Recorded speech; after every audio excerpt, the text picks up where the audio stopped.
Good morning, everyone. Good morning. And welcome to the final day of War Machine Weekend. We are here to stream the finals of the War Machine Weekend Invitational. The first two rounds happened last night. We're down to the top 8 players, so we've got 3 rounds to stream for you today. And we're about to kick things off with the quarterfinal round. We're streaming Chris Dancox versus Sung Soo. Uh-huh. I'm Will Hungerford. This is Will Pagani. As you can tell, Will Pagani's super awake and online this morning. Oh, absolutely. Yeah. I'm great. So let's kick over to our players, and let's go ahead and start going over their list, shall we? Well, let's do it. Why don't you go over Sung Soo's list, please? Yep. So we're playing the Dreamer today with Sung Soo. He's got the Dreamer, 3 Cage Ragers, 2 Krabbits that he got for free, 3 Gorehounds, 2 Skin and Moans, 4 Gremlin Swarms, and a Death Knell, which is beautifully converted. I'm a big fan of that Death Knell. Yep. And Chris is playing Borka 2. He's playing Storm of the North. So he's got Borka 2 in his battle group. He's got a Dire Troll Mauler, the Earthborn Dire Troll, a Pyre Troll. He's also got a Trollkin Rune Bearer. He's rocking the Fellcaller Hero, Lanissa Rissel, Nis Sorceress, Valka. He's got a maximum unit of Krillstone Bears with the Stone Scribes, and he's also got the Northkin Elder on it. He's got 2 units of the Battle Bears, 2 units of the Fire Readers, and a maximum unit of the Raiders. Absolutely. Chris has been playing a list very similar to this, or this exact list, for a very long time. So I'm really excited to see what he can do with it. I like this list a lot. It has a lot of tricks in it. Like the Fire Eaters are something that a lot of people aren't really prepared for. The Battle Bears, of course, they can always be very sneaky, coming off the board edges with ambush and stuff. So, one second, we see Tony getting in 1 second. The clock is having a little bit of an issue. Oh, yes. Tony is fixing the clock. Oh, they're going to play on infinite time. Infinite time.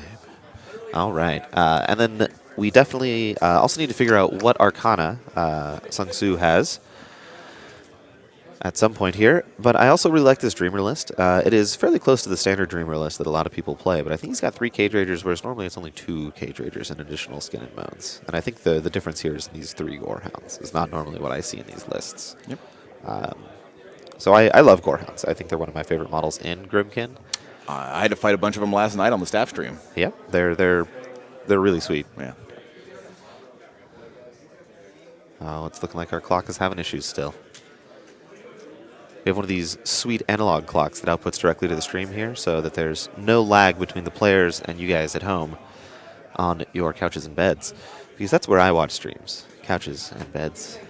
Excuse us for the technical difficulties. Tony Bronacek, our video producer, is currently fixing the clock, and hopefully we'll get everything up and running. If we don't, we'll just give him a regular clock. I'm sorry, did you call him Tony Bronacek? I did. That's fantastic. Absolutely fantastic. So let's talk about who we think is favored here. Because I love wild speculation before the game even begins. I was about to say, I'm not a fan of that at all, but go ahead. Let's talk about it just simply based on list, right? Yeah. Let's not even worry about... Oh, and clock is running. There. Great. The clock is in. Fantastic. Okay, let's get a view of their deployment here. Bam. And go ahead. Yeah, so as they start deploying here, let's talk about it a little bit. We've got Borka 2, very powerful feat, really great against battle group heavy stuff. Yep. A little less strong against infantry because they'll get to attack before they become stationary.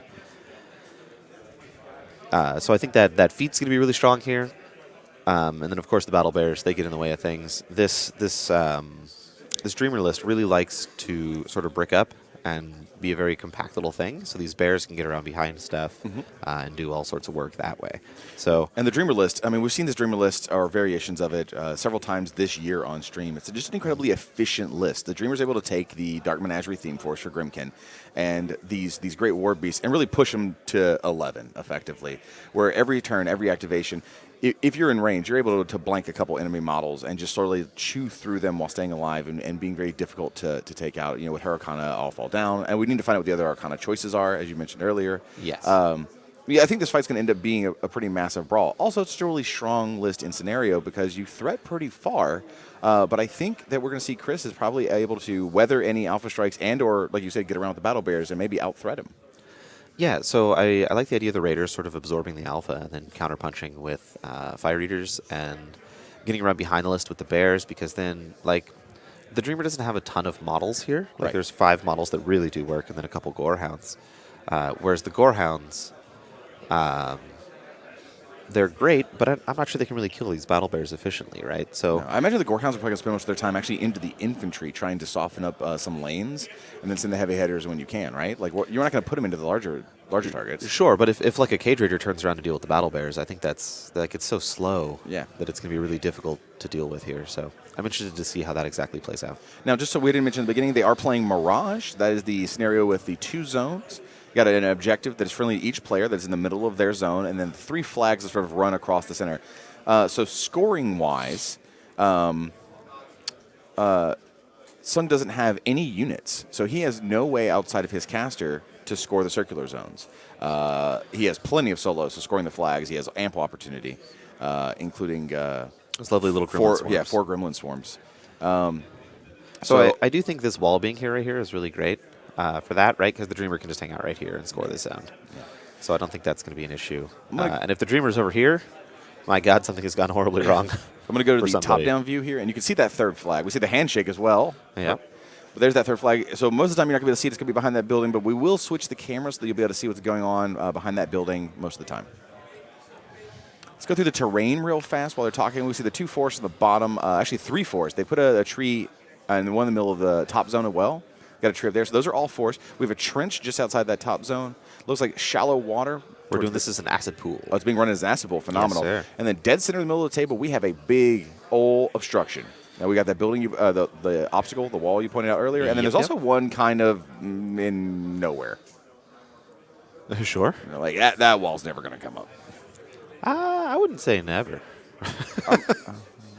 You never know. I'll call it now. That wall will never come up. Sure. Sure.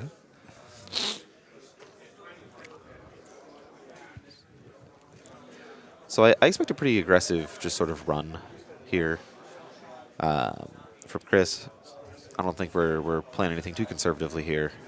Yep. These war beasts, while they do threat fairly well, usually requires an abyssal gate on a high value target to really get him a great threat range. So I think running these infantry up here is pretty strong. Yep. You got to watch out for the gorehounds, but other than that, I don't think it's going to be a particularly big deal.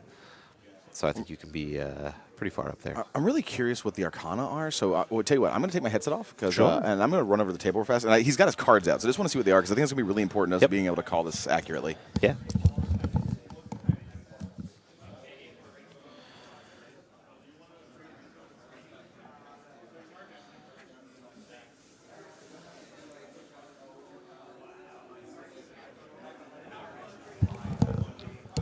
So what did we find out? So he's running Sacrifice, Labyrinth, and of course, All Fall Down. So Sacrifice and Labyrinth. Sacrifice, I 100% expected. If you're running this big of a battle group, you're running Sacrifice. Pretty much.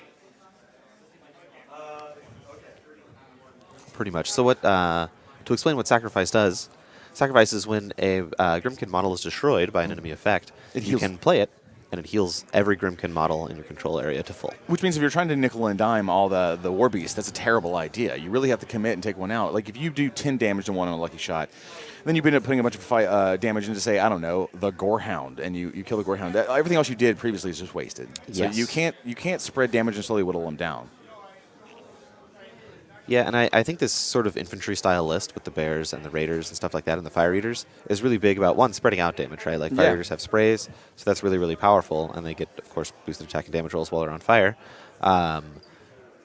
Sacrifice is an excellent pick against this type of list because it is not like a focused list with War Beasts. They're going to come in and kill a heavy in one round. It's a list that's going to spread out a bunch of damage. So I think Chris needs to make sure to either get a different card triggered so that he can't play Sacrifice in a round, or needs to sort of play very carefully until Sacrifice is played and then just really go all out. Yep. We'll go over Labyrinth real quick while this opening turn is happening. And then Labyrinth is if a model advances into, I believe it's the control range of the caster, you can play it, and then all enemy models that start an advance in your control range get -2 speed. Yep. I honestly couldn't remember off the top of my head if it was into within command. I think it is control, though. I'm fairly certain it's control. Yes.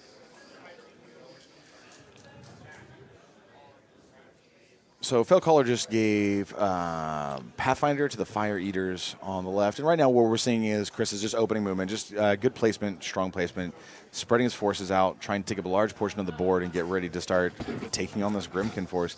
Like we mentioned earlier, though, he's not going to be able to do what his list is designed to do, spread a lot of damage around, or at least he's going to have to try and bait out Sacrifice early. Yes. So I really like swinging these Fire Eaters far here, and I hope this other unit right here kind of does the same thing, running either this way or this way. Mm-hmm. And kind of occupying this space on the table, because I think this is a great assault lane for him. Mm-hmm. And then if he can assault here as well, that's obviously fantastic. He also decided not to ambush the Battle Bears, Mm-hmm. so they are right here. So we do know where they are on the table. The two AoEs you see on the table, by the way, on Chris's side, those are the snowdrifts being granted to him by Storm of the North. Which is the Theme Force. Yeah.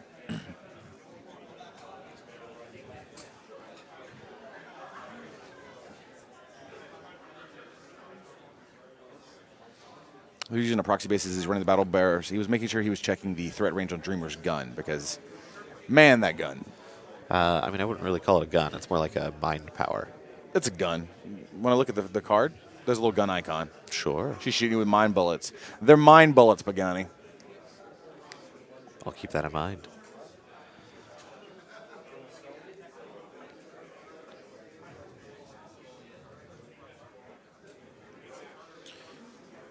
Jeff on Twitch says, it's really weird to see Sacrifice because in his meta, the Grimkin player never uses it anymore. That's interesting, and it's really cool to see people in meta make different choices. I would say one of the more popular Dark Menagerie choices is Sacrifice, but hey, that doesn't mean every meta should use it. In fact, experimentation is great for this game. Absolutely.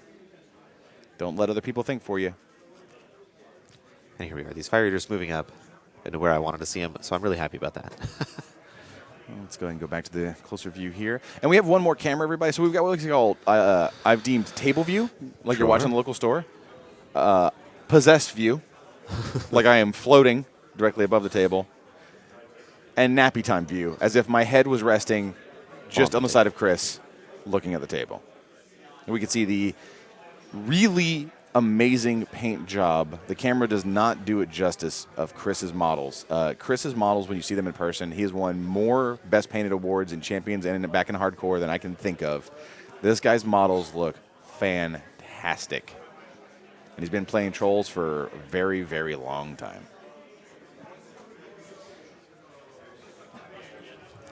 So I find it interesting that these Fire Eaters are a little more spread out than I've seen other players play them. Mm-hmm. Because normally you want to keep them close together so that a Pyre Troll can set them on fire. But a Pyre Troll only has a 3-inch AoE, so here's the Pyre Troll right here. He could shoot your own models, setting these guys on fire if they were close enough, but I don't think that's close enough. Like, you'd have to put something right here, which is obviously on top of this flag, which you can't do, to set them on fire. So maybe that's not even the plan. Maybe it's like, shoot this Raider, set these two on fire, not worry about this little guy. You could be going for some weird assault stuff where you set your own guys on fire with that. So we'll see how all that works out, because I'm interested to see what Chris does with these models and how he does it. Yep. So we've got a single upkeep on Borka right now. Aside from that, it looks like everyone else just ran into place. Here's sort of the apparitions for the Gremlin Swarms.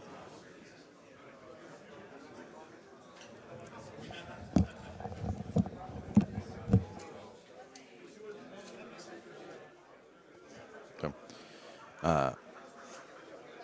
here we see the Gremlin Swarms have moved up, and right now Sung-Soo is checking the mats on the various infantry, including with the Fel Caller's benefits, making sure he's going through all the permutations of buffs available to the Trollbloods because he wants to see how easy it's going to be to hit and what he might probably needs to screen with a little bit. What's going to be interesting is the amount of magical attacks that are and are not available to Chris's list and how he'll be able to deal with all those Gremlin Swarms. Those Gremlin Swarms can become a real annoyance, no pun intended, if you don't have ways to deal with them. I know in my game on stream yesterday, I had 4 units of them, and the only thing I could deal with them was Maylock and the Soul Slave.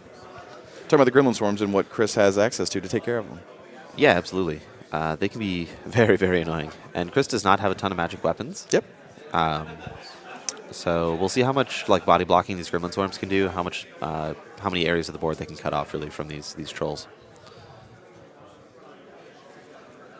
I imagine the upkeep on Borka right now is battle charged. I would imagine. Pierce Sternum on Twitch says he's assembling their second unit of Ravagers while watching this.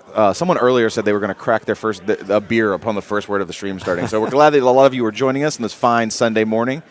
We'll be going all morning and early evening as we stream all 3 rounds. That was actually Pierce who was cracking that beer. Oh, so Pierce is drinking and assembling Ravagers while enjoying the stream. Well, thanks. Cheers to you, Pierce.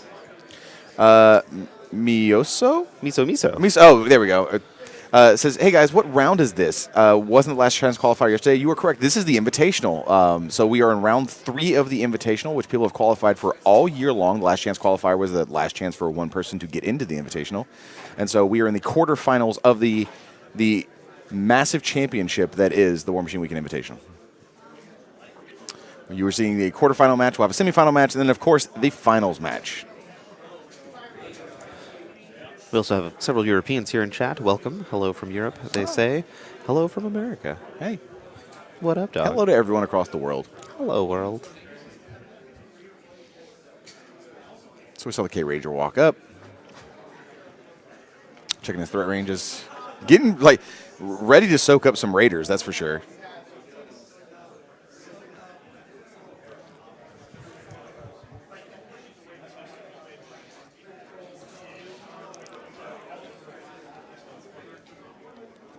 Right now, Sung Soo is just checking more threat ranges and getting more information from Chris, being very calculated in his opening moves. You don't want to just run your whole army straight at your opponent, no matter how fast you might be able to go, because then you're just dead.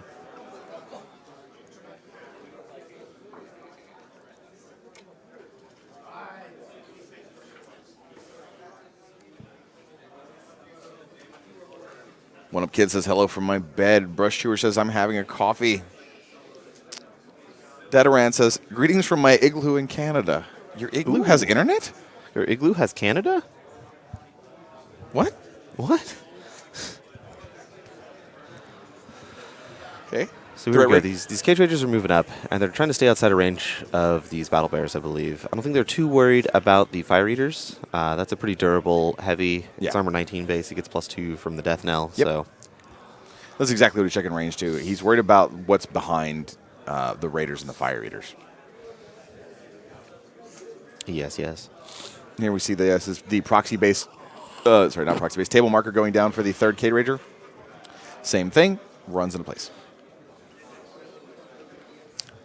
NameFX says greetings from Newfoundland. Newfoundland? Yeah, Newfoundland. Yeah. I was like, I was like, Newfoundland. I questioned myself. I was like, wait, it's not Newfoundland. Newfoundland, Canada. Good to see you.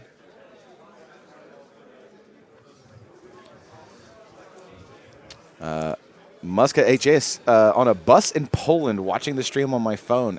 Fantastic. Welcome. We've got everything here. Hello. Hello, people of Poland on this bus.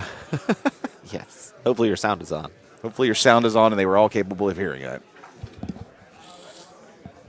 Hardwork Pepper says that igloos can have internet too. I believe you.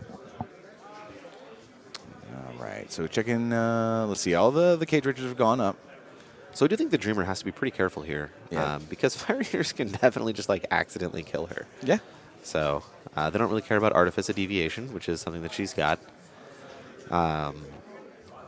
Because they have sprays, which ignore cover. Yep. Is where I'm going with that. And then if you can set one or two of them on fire, or the little pygmy guys can set the other bigger trolls on fire as they assault in, they boosted attack and damage rolls, which is really, really strong. So Dreamer needs to be really careful about this. This could be a very quick game if she walks to where that proxy base is. Even moving over there, that is in the danger zone for this unit of, let's of guys here. Drop you on a top-down look here. Yeah, so these three can definitely assault to there, right? You can probably get at least one more on her there, maybe two if you're feeling particularly spicy. So if she's not camping a substantial amount of fury, it is entirely possible that she dies if she walks to right there. And with Sacrifice, maybe with Labyrinth, we could stop that. Yeah. All right, she's committing. Yep. Boom. Dreamer has advanced directly there. All right. Taking a shot at the Northkin Raider on the other side. Perfectly behind the building. Yep. Future Sight boosting a hit after the fact. And looks like it hit.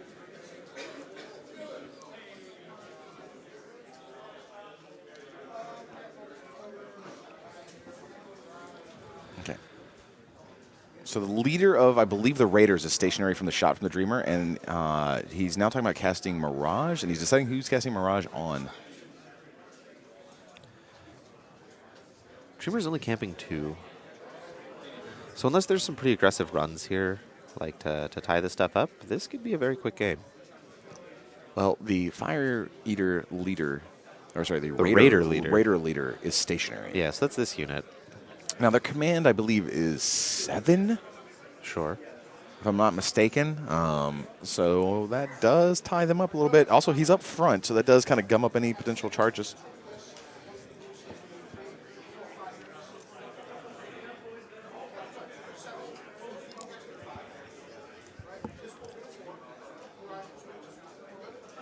They're confirming how much Fury is here. I think Chris is thinking about that right now. Yeah, we see Mirage. Looks like Mirage was, in fact, cast on the Dreamer herself. Sure. So our Gorehound's running here, and I think this is really important. But these battle bears are very angry. Yeah. Yep. Very angry little bears. So it is entirely possible that they just walk over here and kill this thing. Like walk around behind it, kill it, and you can get one. Maybe this guy can get around the bear. Maybe this guy can get there for range. I don't know, man. This is scary. I'm scared. We see that sweet Skin and Bones conversion where he's holding the blades up above his head. So the Skin and Bones are both running up in place. Yeah. If you are watching this on YouTube later at youtube.com/privateerpressprime, we do stream live on Twitch, and that's where this is all happening. So the people you hear us talking to are all Twitch viewers. We are only on Twitch right now and enjoying their company as we cast the 3 games today. For all of you watching live, thanks for joining us again.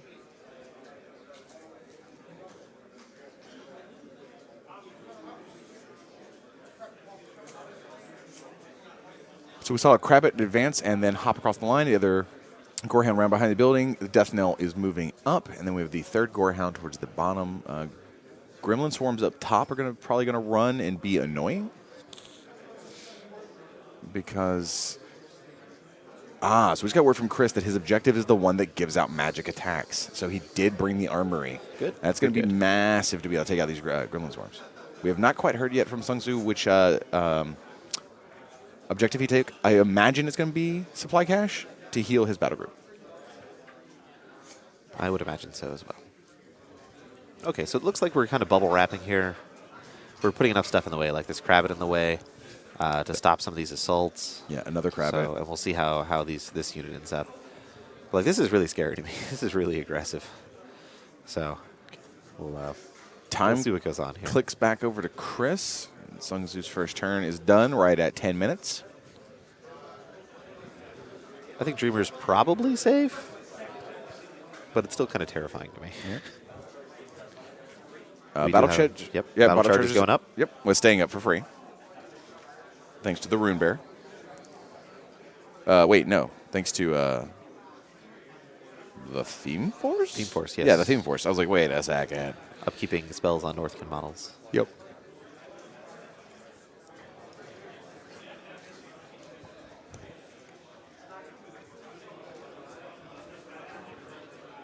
Yep, looks like he wants to try and get those battle bears around. Get the handler in there for the flank, or not flank, gang.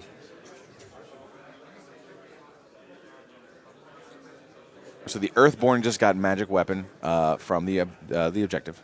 Can we go to the top down here and try and find these Gremlin Swarms? Boom! Top-down view. So there's definitely one right here.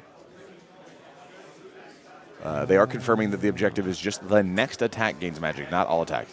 This is a bear.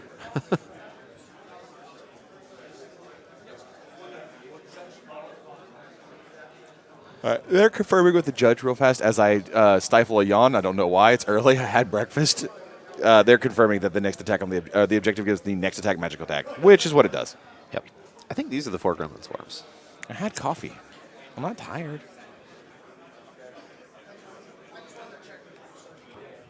So I think those are the 4 Gremlin Swarms. I'm not really sure what these magic weapons are going to do, but who knows?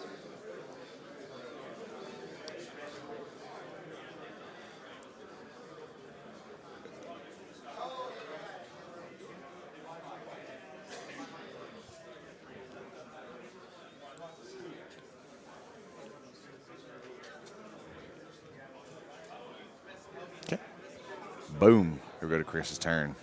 Earthborn has a magic attack available to it. Vesper 06 says we drink more coffee. True. True.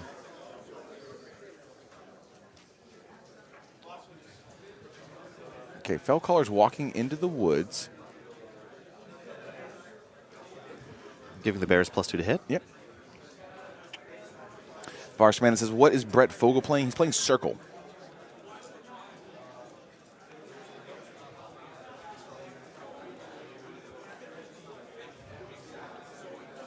So it looks like the Battle Bears that just got the +2 to hit are, in fact, advancing over to that Gorehound that ran up. Let's go to this look here.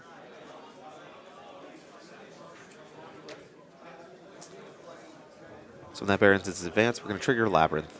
Yep, so Labyrinth is up. Boom. If you start an advance in the control area of the Dreamer, you are -2 speed. I don't know, that seems like it seems good, but it also seems really aggressive, right? Because now you can't sacrifice.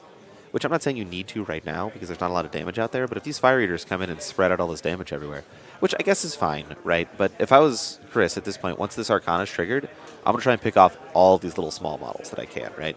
So like all these Kravits, all these Gorehounds and stuff, that's kind of what my Fire Eaters are going after, what my Battle Bears are going to be going after. So. Okay.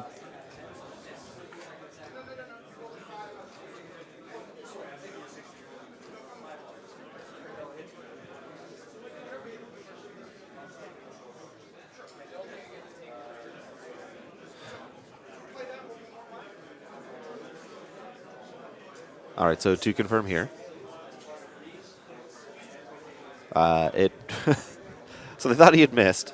He actually had hit, and then he rolled boxcars for damage, killing the Gorehound in one hit. Yes. Boop. Happy Squid says, do either of us, the Wills, have any prediction on who we will see in the finals? No, I think the top 8 is so stacked full of great players that it's hard to say for sure who's going to be in there. Absolutely. I agree. I can say definitely that the finals will not be Chris and Sung Soo. Yes. It will be... It will only be one of these two players, if it is any of them. Correct. We were checking a distance on Labyrinth here.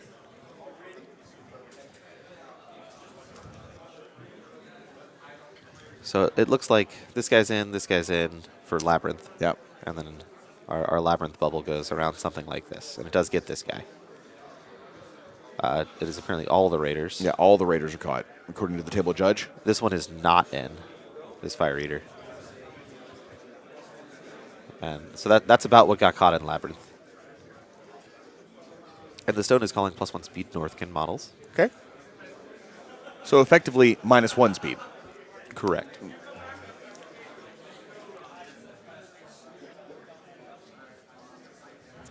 Looking down at the tables right now, we have some amazing games. One of the big games that's going on right now is Ben versus JVM. That is going to be a slobber knocker. What are you, Dallas now? I've been saying slobber knocker for a long time. We're both from the South. That's a word we use. I don't think that's true. That it's a word you use, not that you're from the South. You're definitely from the South. So are you. No, I'm not. I'm from Texas. That's the South. No, it's not. Texas? The South stops at Louisiana. You're just wrong. Nope. All right, so the Battle Boars went up. They took out the Gorehound. Right now, let's get another view of what's going on. Looks like the Rune Bear walked up and did Harmonious Exaltation on Borka.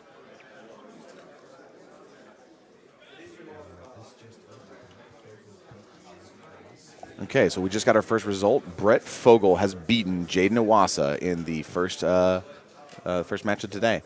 So Brett Fogel is moving on to the semifinals. Brett was playing Circle. Jaden was playing Trolls, I believe, but I might be mistaken on that. Do you remember what Jaden was playing? Oh, I actually don't. I walked past the game, but I'm not sure. We have his list right over here. Yes. Okay. Fire Eaters are just advancing right now. He was playing Circle as well. So that was a Circle Mirror match. Oh, okay, Circle Mirror match. Nice. So they're both playing Circle, and looks like Brett got the win. I don't know. Brett was playing a Storm Raptor. Is this a Storm Raptor in both of his lists, or just one of them? Just one. So which list was he playing then? He was playing Kruger 2. Kruger 2.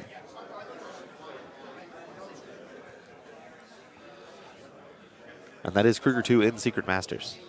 That new Secret Masters. Love it. Love it all about it. All right. Fire Eaters walked up. They are all spraying on the Gorehound. Here come the attack rolls. So he has this little pygmy spraying his fire spray on these two, which will set them both on fire, which is great because then these guys get boosted attack and damage rolls. So,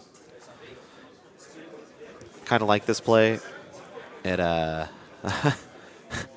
Chris's damage goes huge, and he doesn't kill these guys, but he does, I believe, 4 damage to this one and 2 damage to this one. Is what we just heard there. Yeah, he spiked his die rolls on his own guy when he was setting him on fire, and did way more damage than he should have.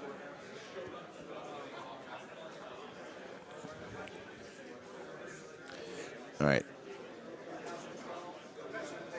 Let's dice off one of the damage rolls here from the now on fire Fire Eaters. Does 7 to the 6 with the first one. Oh, the second one can definitely spike this and kill this guy. Second one hits him. And 13. 13, I think, kills him exactly. It's got 20 hit points. Yep. Boom. 7 plus 13. We're not out of range for the corpse. 2 Gorehounds down. This is kind of what I wanted to see out of Chris here, right? Like, because we've... Like, I want to kill all these little models that he can trigger Arcana off of. Specifically Sacrifice, right? I don't want to, like, accidentally kill a model with a Shield Guard from a Crabbit or something, or a spray from a Fire Eater that clips a Crabbit or something like that. Yep. And just trigger the Sacrifice Arcana and just get totally blown out by it. Yep. So I like that he's kind of taking the time to clean up all these little things. And it's kind of funny that the Fire Eaters don't have magic weapons, so they can't kill the Gremlin Swarms. So Correct. They can't accidentally trigger Sacrifice on Gremlin Swarms because you don't have magic weapons. Unless he gives the spray magic. And, Yes. and purposely does it. Well, that would not be very good plays. Not a good play. Not great. Chris won't do that. Okay, the Raiders are going. They can't receive an order.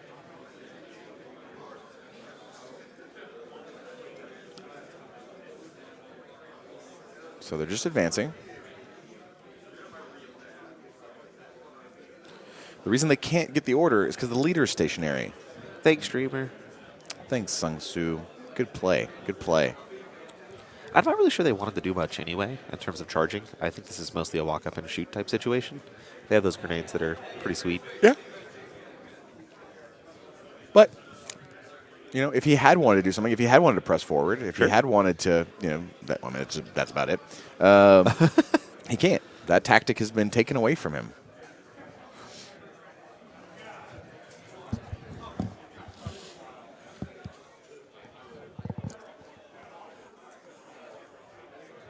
That top-down view so we can see the full Raider activation here. Yep. Got to keep everything in the command range of the leader, who is stationary and stuck behind that wall. Can't go anywhere. Right there. Yeah, he's right there, and that is a real anchor on the unit.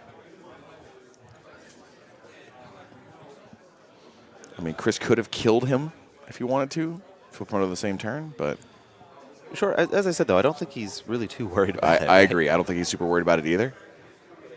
I'm just saying there is a counterplay if he absolutely had to make someone the new unit leader because he needed them to move even if they lost their combat action. Or weren't able to attack, not lost their combat action.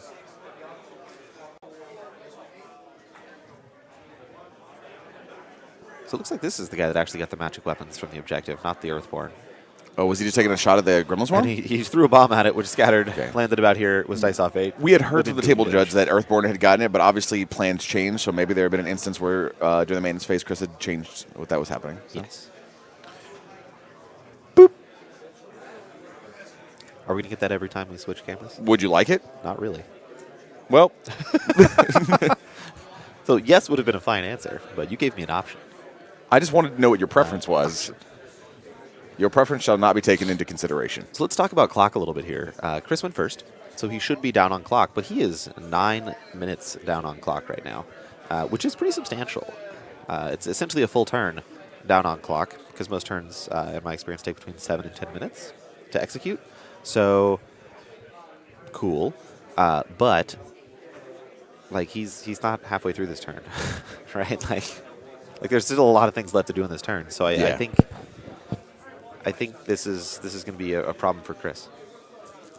Volka's going to come hang on this flag over here. Yep. Got to score points. And I hope Chris does what I think he's going to do, which is he just measured 4 inches out from this flag. I want to see him line up models so that if this Gremlin Swarm comes into contest, it has to get like really close. And what that does is it can let you like put a magic weapon on somebody with the objective, and then they can walk over here they and just kill bonk it or it. something, right? Yeah. I hope okay, so he's not doing it. But I love doing stuff like that where it's like, I can come over here and contest this flag with a model that you can't really kill. Great. You have to come get all up in my business. Yep. So, yeah. You know what's also interesting is Farmer Joe, who's standing on top of the roof of that building, looking out and just being terrified. Yeah. The guy that's just up on top here, little Farmer Joe, heard a battle coming. That's his little farmer hat. Yeah, and he's just looking down and he's like, by golly, they done come to take the crops again. Mary Sue, get inside. I see troll monsters, and I don't even know what those things are. Who's been sinning? Which one of y'all's been sinning in the basement? That's actually why the Gripkin are here. They're here for Farmer Joe. You brought the Griblies. Boop. And we see the Earthborn advances. Actually, let me get another view. Was that the Earthborn? Yeah, that is the Earthborn. Okay, let's make sure that wasn't Borka we were seeing there. Borka's at the bottom left of that top zone. Also, hashtag who's been sinning in the basement. This is the best thing to say before Grim can fight. Oh, me. Pirate Troll's just advancing. Staying inside that Snowdrift. It looks like completely within Snowdrift, for what it's worth. Proxy base going down. This is going to be for the Dire Troll Mauler. Use the proxy base just because the model would destroy the building. Chad has asked, is this still top of round 2? It is. Yep. Scoring is not live yet.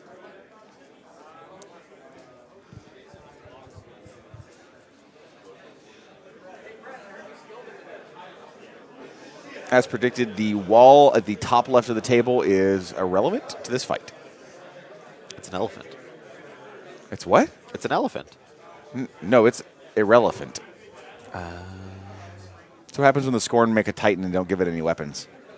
It's irrelevant. So these Fire Eaters are just walking. They're speed 4 because of the Arcana. That one back there on the back is speed 6. He can go wherever he pleases. He's going to shoot at the Cage Rager with the one in the back, and is going to set his front 2 on fire. Let's see what he lands here. First one does no damage.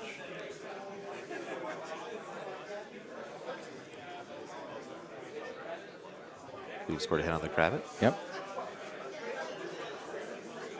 Straight dice on the There's 12 Kravit. damage, which leaves it at 1. Kravits have 13 damage.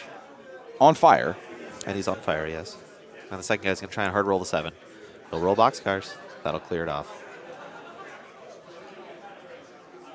As I said, I really like killing all these little incidental models. I'm excited for Chris here. Yep. I think he's doing a great job with it. He's playing very smart.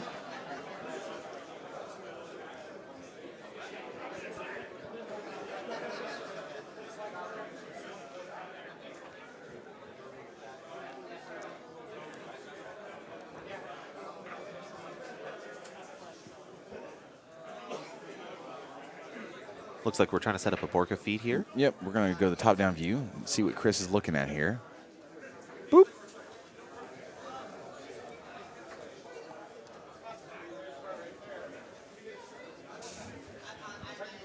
Yeah, I do believe he is clearly setting up for the Borka feat. So we see Borka commits the movement. That proxy base being used for Borka does appear to be one of the ones from the Swedish WTC team. Nice. That is their king driving him back on a proxy base.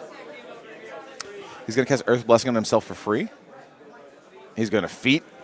And we have feeded for Borka.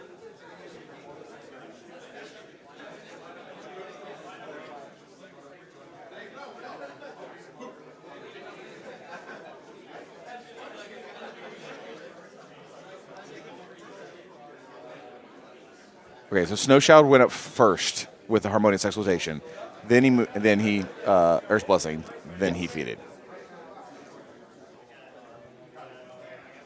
Because if he had done Earth Blessing first, he'd have basically wasted the Harmonious Exaltation. And that'll be the end of the turn. So first thing Sung Soo says is, can you tell me what's in your control? Did you catch everything? The answer is there is a fire eater at the top of the... It looks like this guy isn't in. Yeah. Maybe this guy.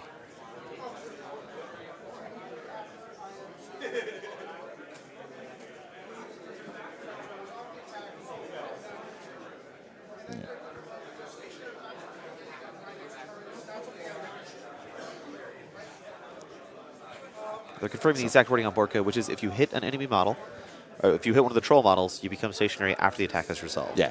Not after your activation. After the attack. Like we were talking about earlier against this very battle group heavy Dreamer list, it gets to make lots of attacks with these more elite models, the War Beasts. That's pretty punishing.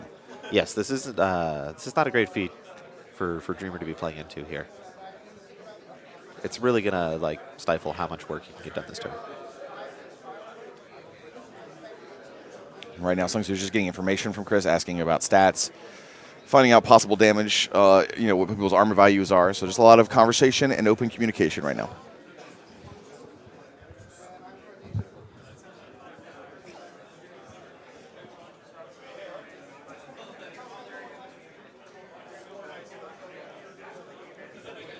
Chris is threatening 2 control points here. I think this little Gremlin Swarm has a pretty good chance of just running over here and not being an issue for this flag. Yep. But this zone, probably pretty difficult to 1 second. contest. Ready? Boop. Maybe this Gremlin Swarm can make it in, but that will be throwing away that Gremlin Swarm. And as we kind of talked about at the start of this game, these Gremlin Swarms are pretty important. Yeah. They stop this Earthborn from getting in there and doing a whole bunch of damage. Like, they can stop this Mauler. They can reduce frontage of models is a concept that I really like, and I talked about a lot last night in the staff game, where if you put like a Gremlin Swarm here and a Gremlin Swarm here, right, like charging models can only go here and here. So you lose like 2 or 3 charging models just by putting Gremlin Swarms there. What I find interesting is that Chris didn't get his solo on the middle flag, given how far forward he is, right? And so he's not even threatening to possibly score there, forcing Sung Soo to have to bring something up within contest range. Because right now he doesn't have any models in contest range. And even if it's a Crabbit or something small, like he doesn't have to deal with that middle flag on this turn. And I think it's going to be a big boon with the feet up. Sure, yes. I'm not sure he has a solo he really can afford to throw away, though. Well, maybe not throw away. Like, what does he has available on the list? He has Volca, who's down towards the bottom one. He does. He has the Fellcaller, who you're not going to try and do that with. 2 Northkin Shamans. Nope, that's Colgrima. Yeah. He's got the Fellcaller Hill. He's got a Runebeer, a Fellcaller, Lanissa, Volca. I'm not really sure he wants to give any of those away right now. So. I'd put Volca there. Well, Volca's on the bottom flag. I know. I'm just saying. I think Volca holding down that bottom flag is great, because I don't think Sung Soo really wants to commit to that southern flag with anything substantial, and I think Volca just helps like solidify that flag, right? He's also has magic weapons, according to chat here, which is great against those Gremlin Swarms trying to contest that flag. So I think spreading out your magic weapons is great. You've got your magic weapons from your objective up in the top. You've got Borka's magic weapons in the middle. You've got this this very angry old hobo troll down there in the south. Down where? The south. Okay, got it. Which is not Texas. Texas is in the south. I mean, it is a southern state, but it is not in the south. What? It is not part of the south. We see the Gremlin Swarms apparating. Astrophysics asks in chat, will there be replays available with the audio available? Yes, there will. No, he wants with the player audio available. The player audio. Sorry, no, there will not. No. You don't want to hear that.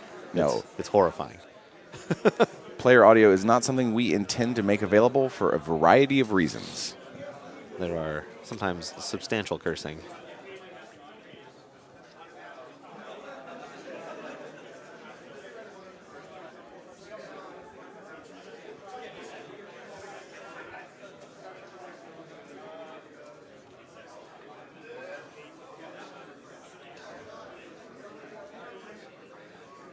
So it seems like Sung Soo is in the tank at the moment and really trying to figure out how to deal with this. I mean, it's a tough turn, right? I'm not sure he has a lot of experience into Borka. A lot of people don't.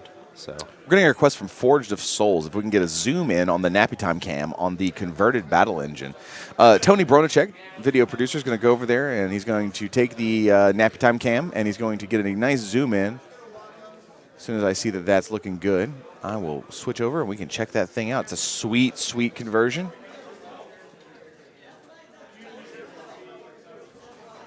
We hear Sung Soo say, I'm going to think about what I'm going to do here for a second.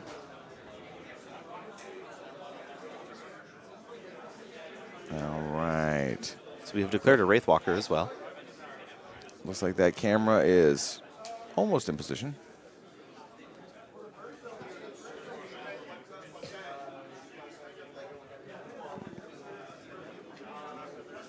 And there we go.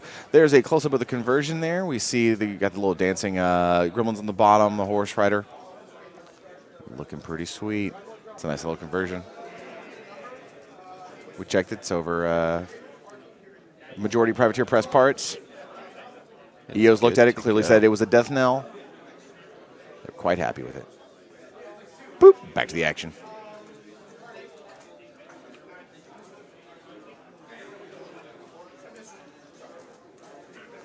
So it looks like the Dreamer walked up, took a shot at one of the Fire Eaters, and missed.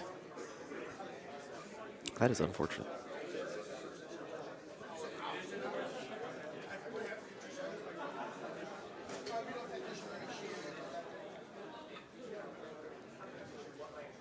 And she is now totally empty. No fury on the Dreamer.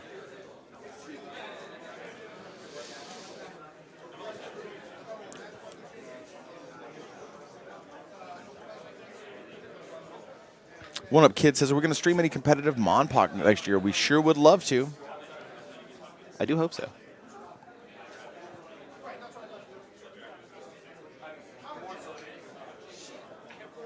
They're confirming there's no countercharge and no free strike from the Gremlin Swarm.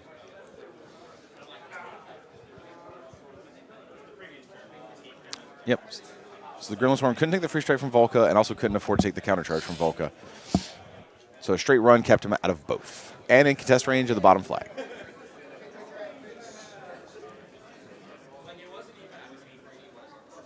Like, I feel like these Cage Raiders and these Warpies just feel obscenely sad, right? They're going to walk up, and they'd be like, kill one little guy, and they'd be like, oh, I'm all cold. I don't even know if they're going to do that. Like, what's the point? Like, why even attack? Yeah, why even attack? I mean, when you're Def 10, like, being stationary isn't super relevant, right? I mean, but it still sucks. I mean, I guess.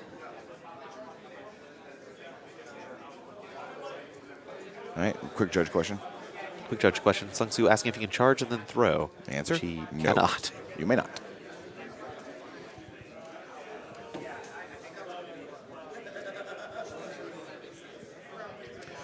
Okay, so we see the Cage Raider is going to perform a slam against the Fire Eater in the bottom zone. He's only got one wound left from all the damage he took from his buddy. Okay, so this definitely seems like a way to get a little more value out of all these things. Now, because these Fire Eaters are on fire, they cannot be knocked down. So if they do manage to survive this, one, great. Two, they can tough it. And then three, they won't be knocked out. So super slam damage from contact his buddy. He's only got 1 or 2 hit points left, so I imagine he is not going to live. He's got the tough roll to make. Absolutely. Tough roll. He makes the tough check. Beautiful. So straight collateral damage, no Manifest Destiny on this one, which has been cast by the Dreamer. Tough check. He'll tough it as well. Oh. Well done, Chris. Well done. So the Cage Raider slams. They're both at one box. Neither's knocked down, and the Cage Raider is stationary. Yes. Brutal. That seems like about the best that could have gone for Chris. Remember how you were talking about that wall earlier in the bottom right? You can see where the Dreamer's at now, right? Yep. Yep. This is a fantastic place for her to stand. It controls the zone. She can stationary models through there. She's got cover. Like, she's just totally ecstatic about that wall. I'm going to bet that wall is why Sung Soo, who won the roll to go first, chose to go second. Yes. It's because of that wall. Yep.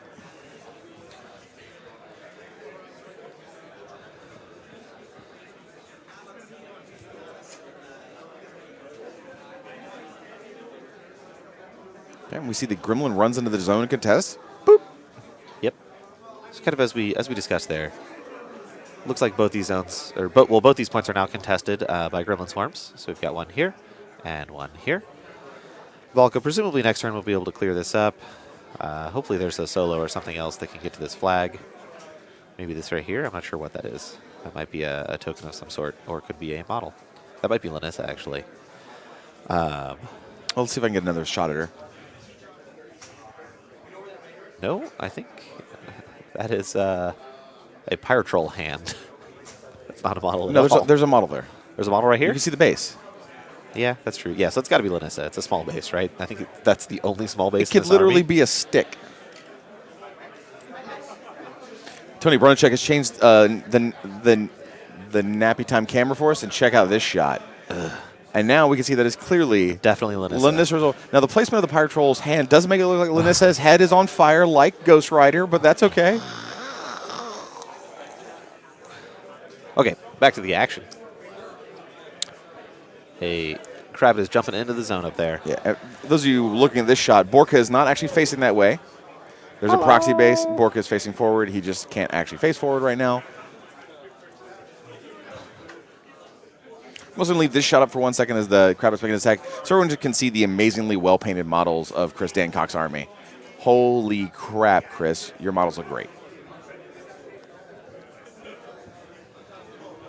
They are beautiful. I really like these high contrast paint schemes. Yeah.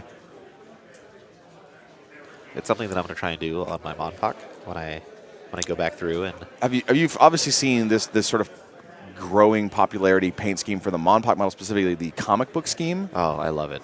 I love it. It's super high contrast, super high. Yeah. Like it black lines basically everything. Yeah. And then for your highlights, you go almost a white and like really stark layers.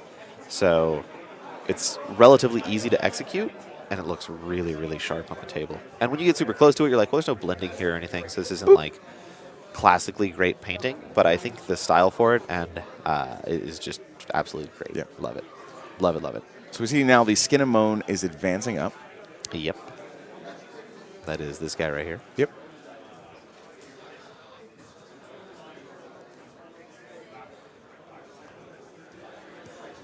They're checking the Righteous Vengeance wording on Volca, which I believe requires the model to be destroyed, not just damaged like normal Vengeance. That. Gorehound is running. Okay, Gorehound runs. Skin and Moan's run. So right now the only attack we've seen made, and even that Crabbit that walked behind the building just walked up and jumped. Yes, yeah. So we did put a Crabbit into this zone right here. I don't really like that. I don't like that play. And the reason I don't really like that play is, like, we've already got a Gremlin Swarm in here. Do we really need to commit this Crabbit? Unless we're planning, like, an all-fall-down situation, which we could be. We have one Cage Ranger left to go, and I believe the Death Knell hasn't moved yet. Yes, that sounds right.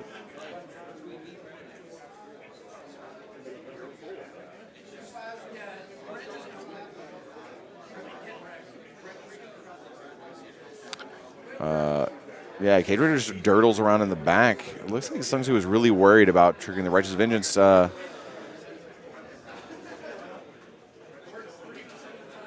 it looks like So everything's contested up. everything's contested. No scoring occurs anywhere.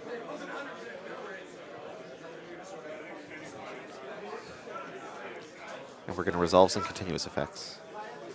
Oh no, he goes out.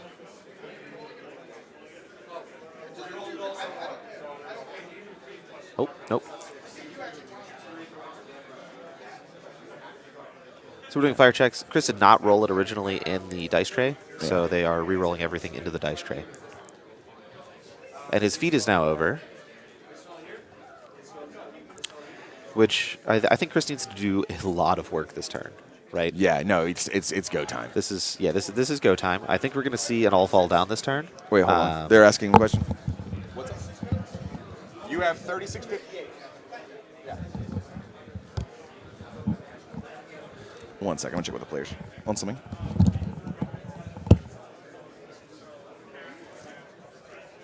So I think we're looking at probably an all fall down this turn, which is going to kind of blank sacrifice if we do that, right? And I think this is sort of the situation that Chris wanted to put Sung Soo in, where he has to pick either all fall down or sacrifice. Sung Soo was just having trouble seeing the clock and was yelling over at me to see what the time was. And I walked over and said, "Do you want anything changed?" He said, "No, I'll just yell at you." Okay. And Borka paid 3 health to go full on Fury because apparently Chris forgot to rile last turn.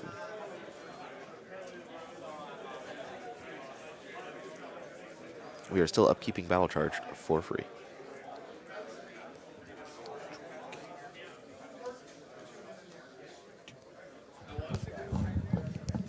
Maybe this isn't an all-fall down turn. There's not a whole lot of friendly faction models left.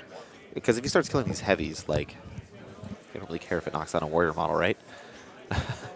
So maybe this is like a hold for sacrifice. Yep.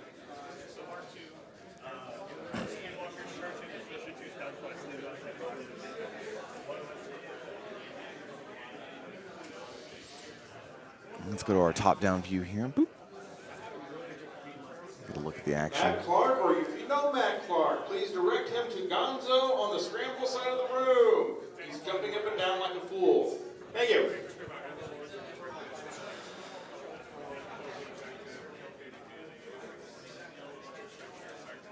Chris is clearly in the planning stage right now, just trying to figure out what he's going to do next. He's got to make this turn count. I guess he's deciding what's going to get the magic weapons. Yeah. Got a judge check. This is a line of sight check right now. Yes.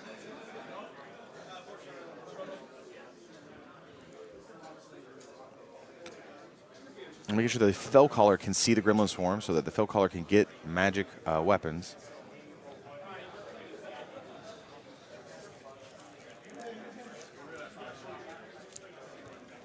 So it looks like he's aiming up to an 8.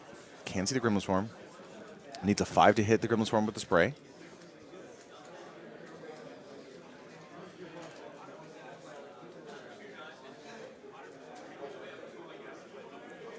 And Chris is changing his mind. He hadn't committed yet.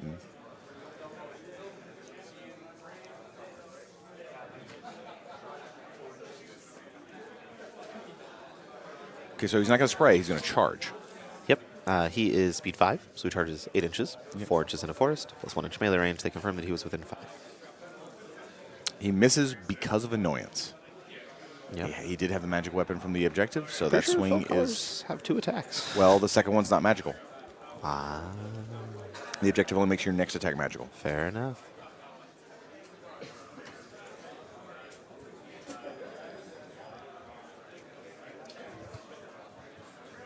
That is unfortunate. So that probably means that Gremlin Swarm holds down the zone. Well, he needed a 5 to hit it normally. It was the annoyance that actually dropped it to where he needed the 6. Yes.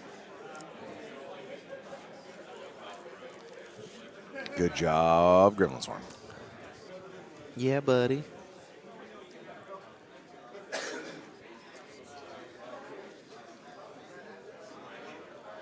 Let's see what we've got here. Who's that in the woods?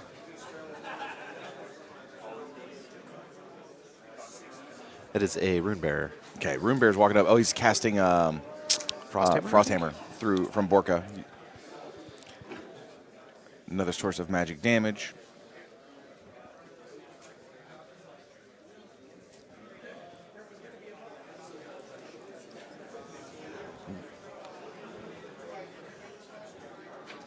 So it looks like the Rune Bearer walked up, sprayed, missed.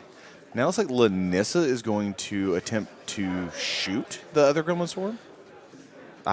Yes, but then they're talking about engagement right now, which the Gremlin Swarm would receive. Please make your way there. So no, Lanissa is not coming to that attack after realizing the engagement bonuses. So what we see now is the Fire Eater is going to activate in the bottom zone. Yep. And the Dreamer is incorporeal right now. Otherwise, I think she would be super dead. Super dead. Here, we're going to spit fire at you like a freestyle rapper.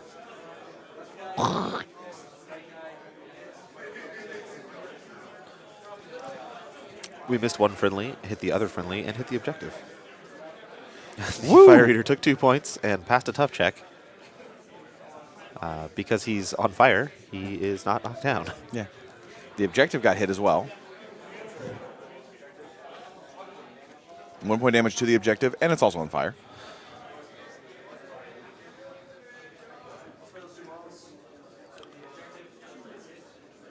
Pull that.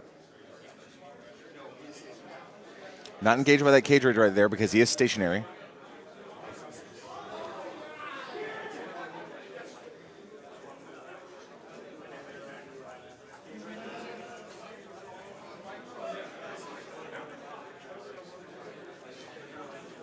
Okay, it looks So like the on fire Fire Eater is taking a shot, hitting the objective and the Skin and Moans. Ooh. And this is exactly what you don't want to be doing when you have sacrifice in play, right? Spreading the damage around. You're spreading all your damage around on all these models. Remember, the objective is a friendly faction model of the Grimkin player. So we'll get fully healed. Or can be used to fully heal everyone else. Oh, yes.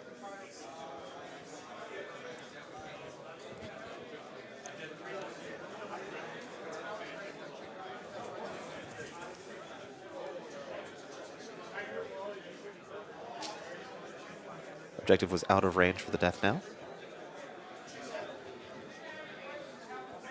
Another reason why you can't get the player audio, we just had some "that's what she said" jokes. Earthborn's going to advance. Let's get the top-down view. Boop.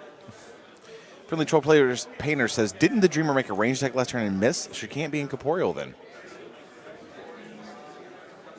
Excuse me? Question was, didn't the Dreamer make a ranged attack last turn and miss? I don't think so. Maybe. I don't think so. Because if she's not incorporeal, super dead. And hopefully Chris is paying attention to that. Holy moly. Krabbit's got one box left. I think we're trying to bait the Arcana here, maybe, is what's actually happening, right? Buying a boost on the Krabbit. Krabbit is dead, and...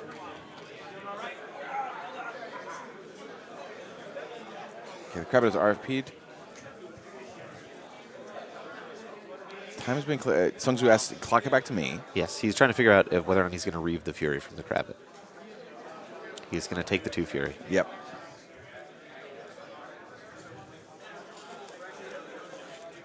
In range to get the corpse tokens from the Death Knell.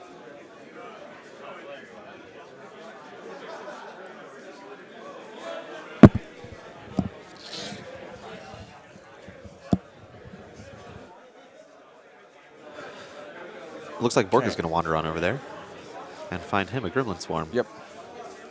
He doesn't really want to commit to that half the field, I don't think. Can we go to a top-down just here for a moment? Here we go. I think he really wanted to stay. So this was a melee attack here. It's hit and kills hit.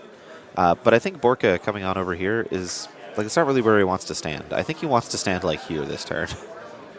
So, yeah. So Borka's Earth Blessed himself for free.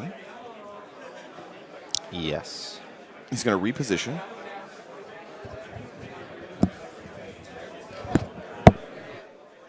Puts the model down.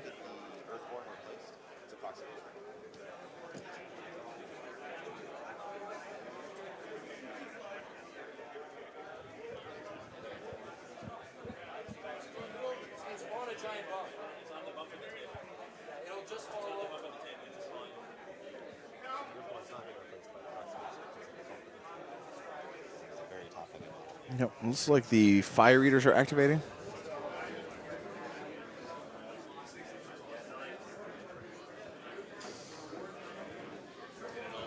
The fire eaters are going to start unleashing some fire.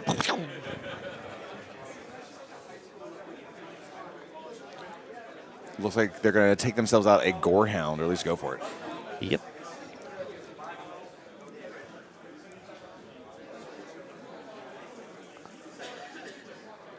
So we did hit the Raider there. We missed the Gorehound with our unboosted sprays. Now I think these other two are both still on fire.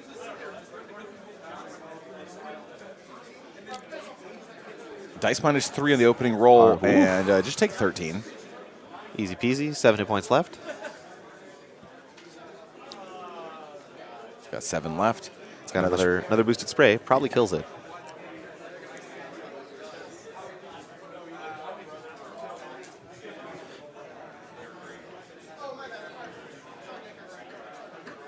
So other spray hitting the Gorehound.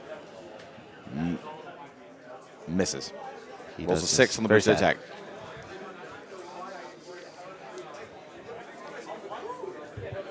Okay, Raiders are activating. They're just advancing. Moving some tokens out of the way here.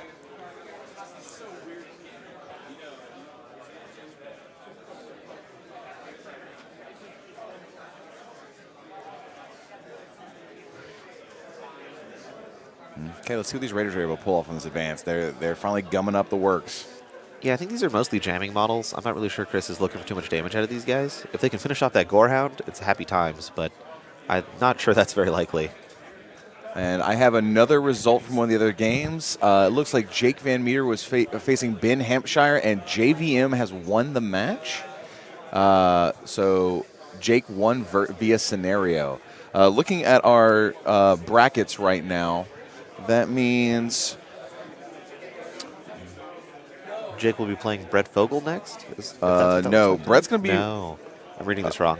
Brett will play whoever wins this match here. Whoever wins this match faces Brett Fogel. Whoever wins the match between Charles Sung and Corey Doyle faces Jake Van Meter. So we'll see. But yeah, JVM has beaten Ben and is moving on to the semifinals. Absolutely. And I believe Ben was the last of the UK contingent that is up here. He was. We saw an amazing, amazing run by Jake Wilstrup, who won the entire LCQ, got into the Invitational. He wasn't able to finish, but doesn't take anything away from his achievement and being the winner of the 120-player plus LCQ to earn a spot in the Invitational. It's pretty fantastic. He did unfortunately go down in the first round of the Invitational. The Bears here are advancing, which I'm guessing is to really get out of Volka's way. And the handler's going to hang out in the forest, and he's turning to not engage the Gremlin Swarm. Now Lanissa will Ice Bolt him. She'll roll the 11 to hit, and we'll kill it. Now Volka is no longer required to be committed.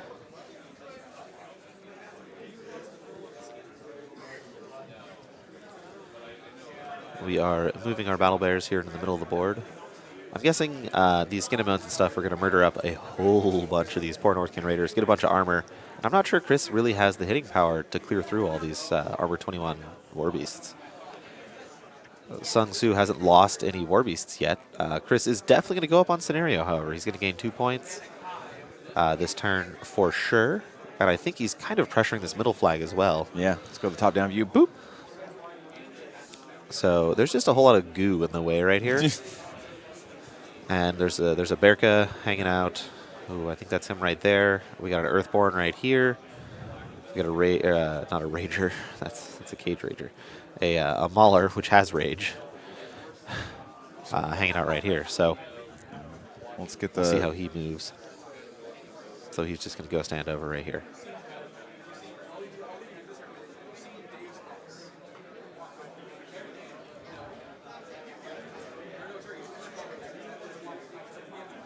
So Chris Dancox will score 2 points and end his turn, going to the bottom of round 3. Yep.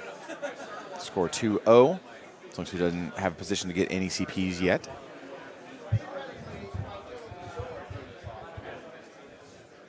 We hear Sung Soo say, theoretically, if I kill a bazillion things, I can get to Borka. And Chris Dancock says, yeah, that's true. That is true. I mean, Chris is pretty far down on time, but I think he's kind of got the game how he wants it to go, right? I think Sung Soo's going to have a very long turn. I think we need to all get comfortable, put on our slippers, get in our favorite fuzzy robes, get out a pipe and put bubbles in it or anything else you might want. Turn on your favorite song.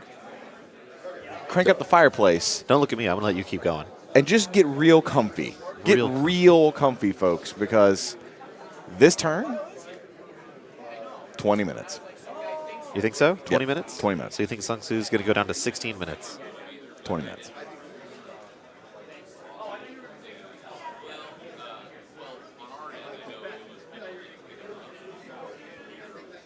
Okay, let's see where the fire rolls are before. Now, right now, we're still at the beginning of the turn where Sung Soo is planning out what he's doing. I don't think he's even entered the maintenance phase yet.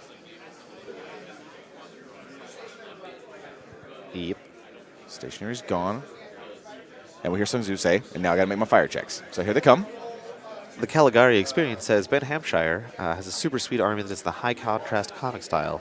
That is true, and it looks absolutely brilliant. And it's almost monochromatic. So it looks like the Cage Raiders stayed on fire, the objective fire went out, and another one went out.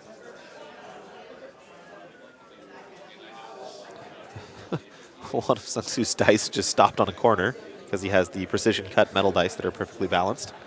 Very impressive. And we are starting off with some apparitions here.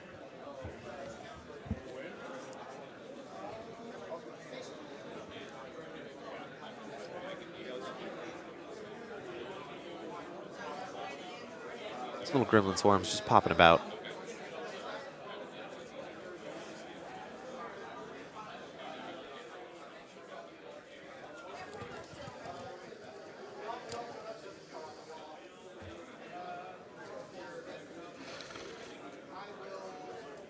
Right. We still in the tank? Yeah, we're definitely in the tank. Oh, wait. We have a fire check on the Gorehound. And Sungzu just noticed he did not make the fire check on the Gorehound. He's on fire. Yeah. Dice off 3. Takes a Does box 1 of 3. damage. It's only got 6 left. Yeah. That could have killed him. It could. It could.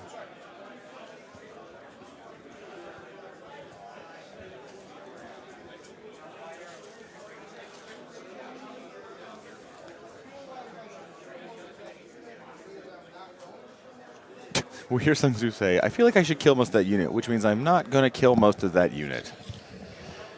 He's definitely in the tank right now, and he's even kind of talking out loud and going through what he needs to do here. We're dropping in Feeble.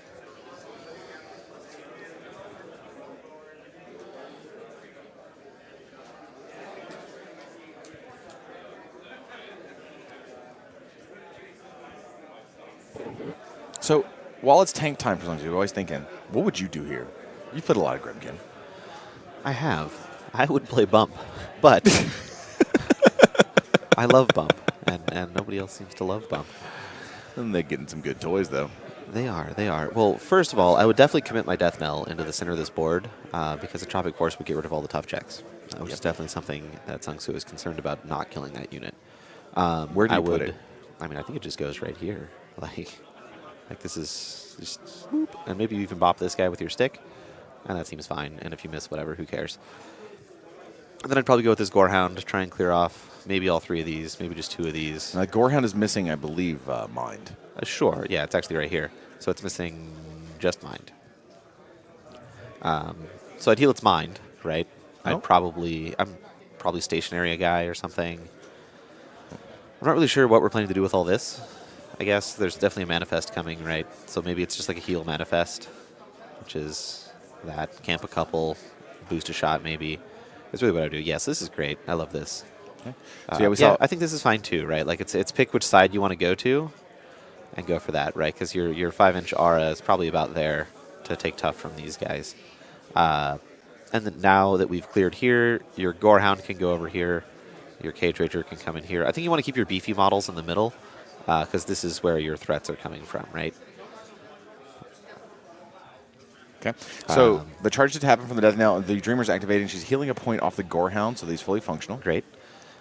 And we're going to get a Manifest. Yeah. Manifest Destiny. Roll our Looks Fury. like we're debating another spell here. Yep, roll it. It's a bunch of D2s he's got there.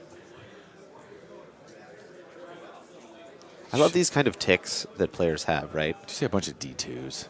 I did. You called coin a D2? Yeah, the same thing. So we're healing another box off the Gorehound here because we're going down to 2 Fury. But I love those kind of ticks, right? Like, I didn't really realize this, but in my 10 years of playing competitive Warmachine, my tick was flipping my ponytail. Like, whenever I would go into the tank, I would sit there and flip my ponytail while I was thinking. So that's kind of fun. And I think that might be one for Sungsu there, is kind of rolling or jingling around his tokens in his hand. Yeah. Michael Plummer, when he used to do commentary, hell, hit this show. That was one of the things he always really focused in on. He loved watching people's ticks. Mm-hmm.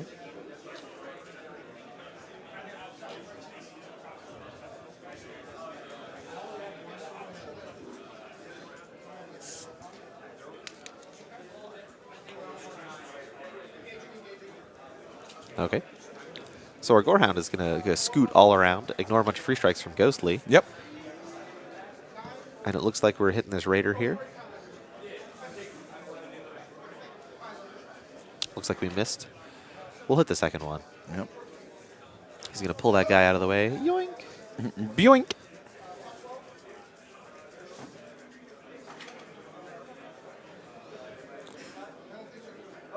So it's like Gorehound yanks him out of Entropic Force. A non-optional pull pulls him out of Entropic Force. Rip. He still failed the top check, so that's fine. Never punished. Always lucky. But the Death Knell does get the corpse. Let's get ourselves So I do another think meteor. that the Death Knell should have offloaded its corpses here which I don't think it did this turn because like you're going to kill a lot of those raiders, Yeah. so you're going to fill back up. So like that's just like a little efficiency thing. Okay, so this was a play to stop scoring points. Yep. Which I think is fine. I almost would have rather have committed the Gremlin Swarm, which honestly I was calling as a Troll Blood model. It's right here. I would commit this Gremlin Swarm over here. He might still. Well, I don't think you do both, right? Like, that's inefficient. So I think this Gremlin Swarm, if anything, if your goal is to contest the zone with it later, is, like, run to here, right? Make sure that absolutely nothing can get to it. Your little dog's going to die, and then the next turn, your Gremlin Swarm can come in. Because you don't want to commit 2 models, which was kind of why I was confused about this Krabbit that came in here, right? Yeah. Like, if you have a Gremlin Swarm and a Krabbit, they're definitely going to kill the Gremlin Swarm and the Krabbit, so you really just need one of them, not both. But if you put just the Gorehound in there and they just trivially remove it, then don't you want the second unit in the zone as well? So that he has to commit 2 different things, one of which has to be magical against the Gremlin Swarm, so he has a better chance of being able to hold the zone and contest it on Chris's turn as well? Sure. I think trying to contest the zone on Chris's turn is incredibly greedy. Like, I don't think that's a reasonable expectation to have in the game. So, I mean, if you play like you're greedy, it absolutely is. I mean, I think you're just hoping for the stars to align, which Yeah. is not a great competitive War Machine plan. I like being greedy. Well, okay. Yeah. I'm not going to be me. Cheers. We just saw the Skin and Bones activate and just murder Yeah, a he's whole bunch of killing- trolls in front of him. killing 4 or 5. And he's going to end up with a bunch of corpses, I guess. So that's kind of similar to the Death Knell giving it to him. But I don't know. I guess I would have filled out this Skin and Bones, and then this guy walks up, kills those guys. Something walks over here, kills these guys. He fills up. You get a bunch of corpses here. You get a bunch of corpses here. You get a bunch of corpses here. I don't know. I think it'll probably all be about the same. But yeah. So our Cage Raider's charging the Earthborn here. Whoop. Let's go to the top-down view so we can get a look at what he's attacking here. Yeah, and the Cage Rager is like a fine heavy, right? Like it's not really a workhorse heavy. It's Mat 6. It's POW 17, which is not fantastic, but you do have Manifest Destiny, which does kind of push its stats a little bit. So PAL 17 is fine. My Black Hat Wrestlers are 17 with their bite, and they have two Yeah. 14s beyond that. But they have Rage. This guy doesn't have Rage. He's Manifest Destiny and Corpses. The Corpses Corpses don't don't add add to his strength, anything. but he's got them. He can just put them on there. He's put them on all, yeah. They don't do anything. It's important to note the Cage Rager is not in the zone here. Yes, yeah. So that to me is far more relevant information than any of this kind of stuff. Like, I mean, not that I think he'll survive Borka beating on him, but yeah. I mean, I guess he's fairly durable. Yeah, And looks like depending on these corpses, he might still even be in the +2 armor range. What he's attacking right now, by the way, is the Earthborn. This was a charge in the Earthborn with Manifest Destiny. We see the grid right there on Chris's laptop. Yep. Yep. So we're maxing out the Cage Rager, all 4 Fury. Let's dice off 3. He's got to roll huge. 3 damage to the 4. This is definitely outside of 5 inches, so he will be able to heal, unless I'm missing some form of Grievous Wounds. That's a bear. No. On this guy right here. A little bit of a glare on Chris's screen there, but looking like the Earthborn's alive with 5 boxes. Looks like about 5, yeah. Maybe 6. Definitely 5. Definitely 5. Definitely 5. 100%. And this is an ARM 22 Earthborn right now? I think it's just 20. Well, no, hold on. That There's a trench gives stone? it +2? There's a stone. Yeah, the trench gives it +2, right?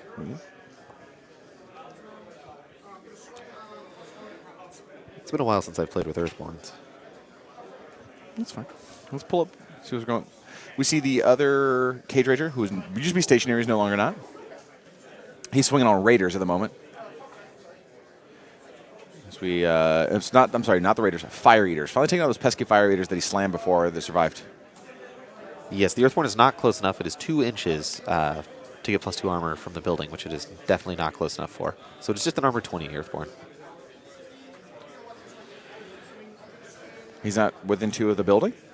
I don't think he is, no. Okay. You have the power. I got the power.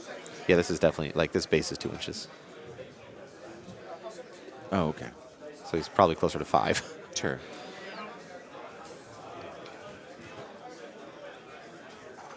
We do 5 damage to the Pyro Troll with Cage Rager. He's coming in here. I don't expect this Pyro Troll to live. Does 5 more. These are not substantially great rolls here. These are pretty sad, actually. We are right at 9 minutes away from my prediction on Sung Su's turn being correct. Yeah, I don't really see there's 9 minutes left to do here. We killed the Pirate Troll. The Cage Rager will pick up the corpse.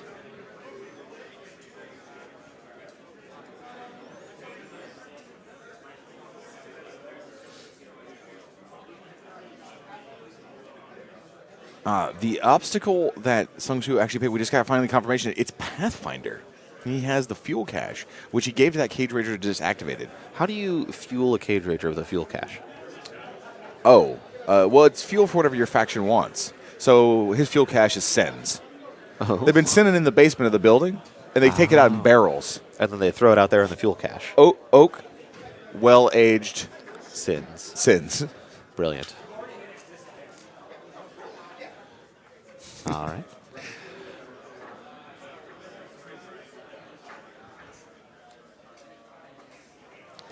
Cage Ragers. Barrels of liquid sin. Pick it Barrels of liquid sin. Was this Prohibition all over again? My God. Okay, Gremlin Swarm is running to get within 4 of the flag. Make sure it's contesting. Great. Looks like Volka could countercharge if he wanted, but there's no place for him to land. So Correct. Because the red proxy in the cloud is actually the Dire Troll model. You just physically can't fit there because the model's nearby. correct. So it does look like Sung Soo will contest at both of these objectives, which I think is obviously incredibly important, right? Because if he doesn't, actually Chris And has the option to kill the objective and score his 2 flags and win the game. So I think this is really, really good for Chris here. yeah, so Sung Soo finishes his turn. 23 minutes left. Chris has 20 minutes, and as you mentioned, I think Chris is in an excellent place to possibly win the game here. He's got to score 3 points. Let's go to a top-down view here. here we go. On 3, 2, 1, boop. Yep. So we got to kill this Gorehound. We got to kill this Gremlin Swarm. And then we got to score this flag, which is not going to happen. I don't think we're killing. I don't think we're killing any of these. I think we can kill this objective. I think we can score this flag. Chris just talked about this. We literally hear Chris go, I have to kill this Gorehound, I have to clear out this flag, and I have to kill your objective, and I win the game. And Sung Soo said, yes, that's true. So we got to kill this. We got to kill this. And we got to kill this. This, I think, took 6 or so damage. It took 7. 7. It's going to be armor 20. Rolling, Right. He's rolling fire checks. I know. Stop going out, little guys. It stays on the little pygmy. The pygmy is still alive. This might be an assault right here. Like, whoop.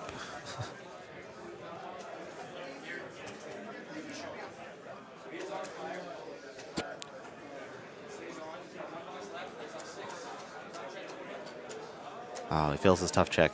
The fire kills the Fire Eater.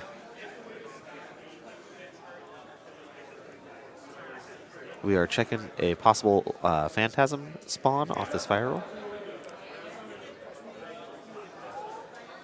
So looks like we are spawning a Gremlin. A little Phantasm. Oh, he's throwing a Phantasm off of Chris's model dying to fire. Noise. Noise. Dataran in chat says, has sacrifice been used yet? It is not. The only one that's been used is Labyrinth.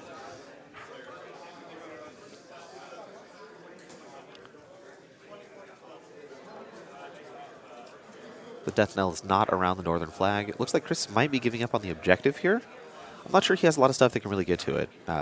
He might be able to get those bears to it, but it seems a little tough. So now it looks like he's considering maybe the flag, go for top flag, bottom flag, his zone. Yes. So this is another Gremlin Swarm right here. And that is the only model contesting. The death knell is not contesting there. Just checked that. So he's pulling 3. This might be a frenzy here. Earthborn is easy peasy. Earthborn does not frenzy. He's fine. So I think this is Chris's game to lose here. I don't think this is a particularly difficult execution. Yeah. If you roll nothing but snake eyes, it's really hard. Really hard. Like really, really hard. super hard. But I think this sort of aggressive play from Chris really puts Sung Soo on the back foot here. And I'm not sure he got enough work done last turn to really be able to deal with this. And even if Chris doesn't win this turn, right? Like, even if he just scores 2 points, I'm not sure that, I think if he does score 2 points this turn and doesn't win, Sung Soo has to go for some kind of Hail Mary assassination here. Yeah. Which, to be fair, Borka is basically in melee with one of his heavies right now and in charge range of at least 2 more, maybe 3. So, like, that seems like plenty enough to kill Borka. I don't know. Borka's pretty if tanky. Yes, but I mean, he's 4 no, heavies. he's no Barnabas too, but like he's pretty tanky. He is a hefty boy, for sure. Who wins, one Grimkin army or one hefty boy? I would imagine the Grimkin army. But yes. Yeah, I think Chris has given up on the objective here and is looking for the 2 flags in his zone, which I don't think he'll have too much difficult on. I think this is kind of the questionable one right here, right? This guy, which might just be a activate Borka and Frosthammer it. Did not catch who picked up magic weapon from the objective, but we'll figure that out later. It does seem pretty relevant at the moment. Okay, we see a Fire Eater's activating. Let's change to the closer view here. Dataran says, sometimes your dice come up. No, that's 100% true. Looks like he is spraying the Phantasm and the objective. Yep. So I think Sung Soo is playing to the sacrifice play really, really great. And I think that's why he spawned the little Phantasm, because it's much easier to kill. And then if he does spray this and kills the Phantasm, he can play sacrifice to fully heal the objective, fully heal all the Gorehounds and everything. Oh, he missed the Phantasm like a boss. It does have dodge. Yep. So clock is ticked back over to Sung Soo, who's going to choose to resolve the dodge. I'm not sure he really wants to go too far.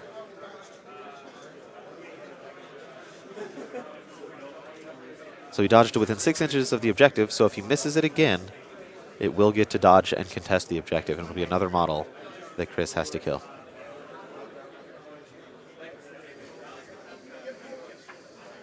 It looks like no damage, but set the objective back on fire. Yes.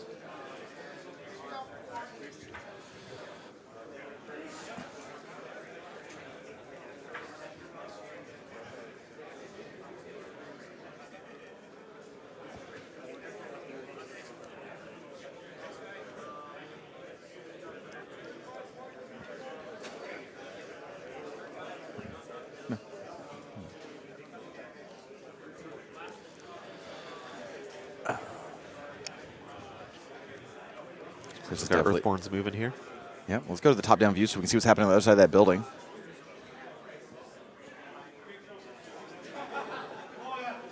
Earthborn is advancing. Yep.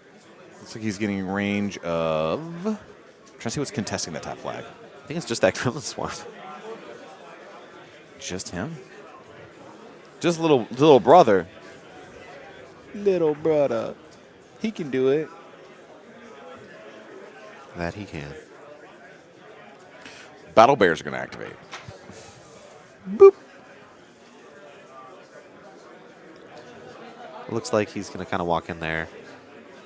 Oh, no bears. Stone Unit's going first. Okay. Stone Unit activates. He put all the Stone Unit into the zone, so that will be what will score the zone. Okay. Now the bears are going to activate. Yes.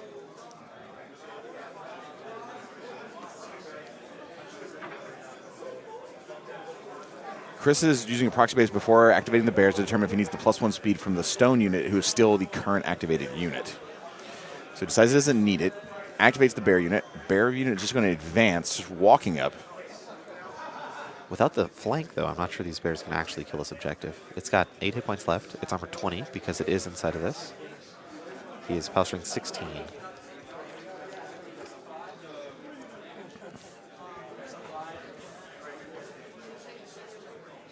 It's got 1 box left. Yep, objective's alive with 1 box. Super sad.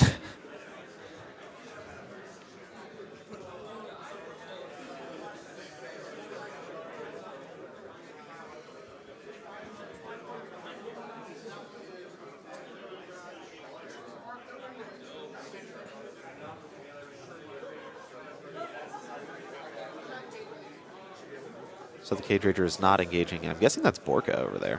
Yeah. Let's go to the top down, take a look Yeah. at it. Yeah. So I think we're going to see Borka walk up and spray the objective. That also might be a Raider.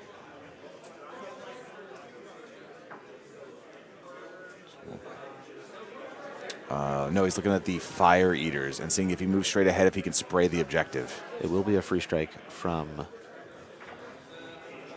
the Death Knell. You gotta make sure you stay outside of the melee range of the Death Knell as well.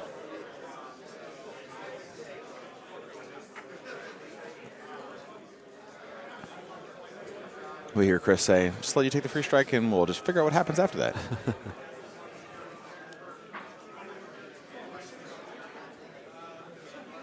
So it's Matt 6 base. It'll go up to an 8, meaning needs a 5 to hit. That pygmy little guy has been on fire for quite a while, so he's definitely damaged. For finisher for 4 dice, he probably goes down. 33% chance to hit the tough check, not be knocked down, and spray the objective. Okay, Looks like they're coming in. Yep, he's committing to the assault. Free strike hits. I'm not really sure why that was 3 dice, but who knows? Kills him, and then Entropic will stop the tough. Gotcha, no tough. Yeah.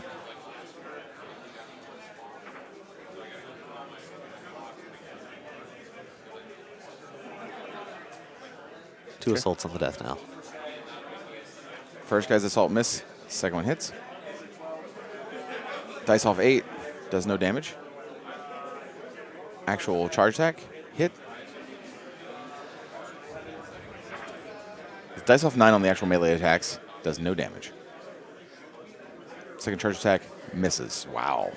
Super bad turn for the Fire Eaters. A very dodgy, Basically horse. did nothing. I mean, I don't know if it's nothing, right? Like, they stop the Death Knell from really moving around, and the Death Knell, when it doesn't charge, is super sad. Sure. So, I don't know if that's too bad.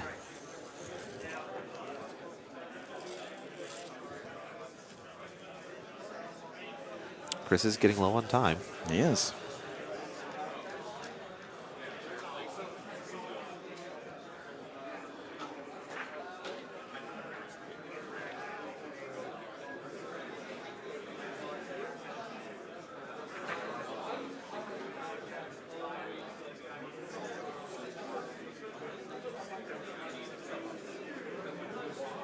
So the body is out on the Earthborn. It looks like he's throwing the Cage Rager.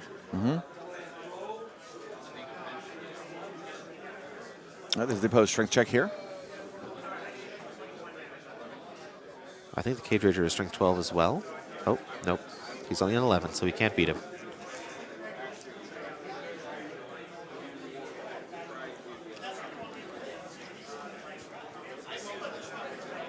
Yep, so we're throwing directly away 6 inches, which will hit that Skin and Bones. So they're both knocked down. Yep.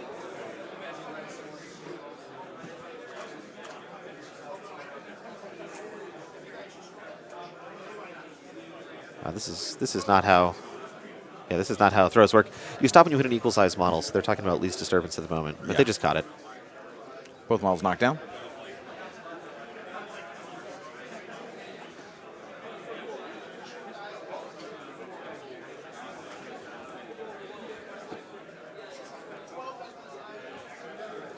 No damage dealt with the throw.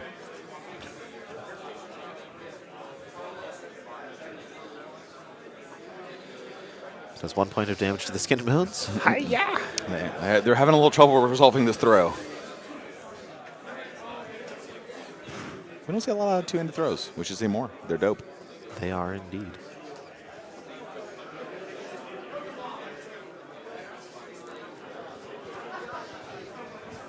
Okay, Chris, what's your plan, man? Oh, okay. This is really bad, maybe. Bears are gonna go fight. This could trigger sacrifice, which will fully heal the objective. Yeah, I don't think Chris remembers. I think that's gonna get him. I don't think he necessarily has to win the game this turn. I'm glad that this is going to get triggered before Borka walks up there. But, yeah. So I think this is Borka right here. Yeah, let's go. I got a view right here. Boop. Yeah. So he's hanging out right here. I think from that angle he can charge and get to that Gremlin Swarm. Let's pop back up to the top down here. Yeah. Like, I think we can charge the Gremlin Swarm here, kill this guy, and then reposition into the flag. There we go. There's the Sacrifice Arcana. And I think he can still win.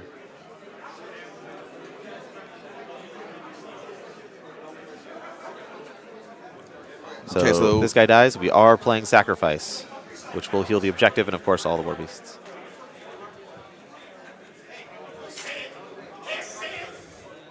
I think Chris has just now given up on...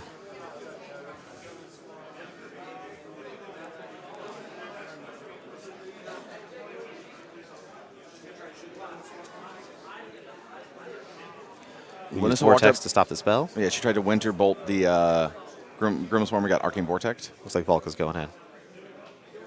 Yep, Volka's moving up. Swings on Gremlin Swarm. Hits. He will hit the Gremlin Swarm.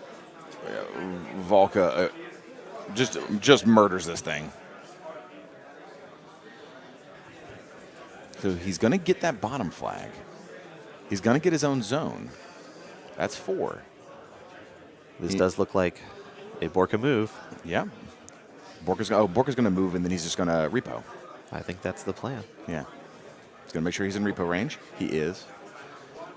Yep.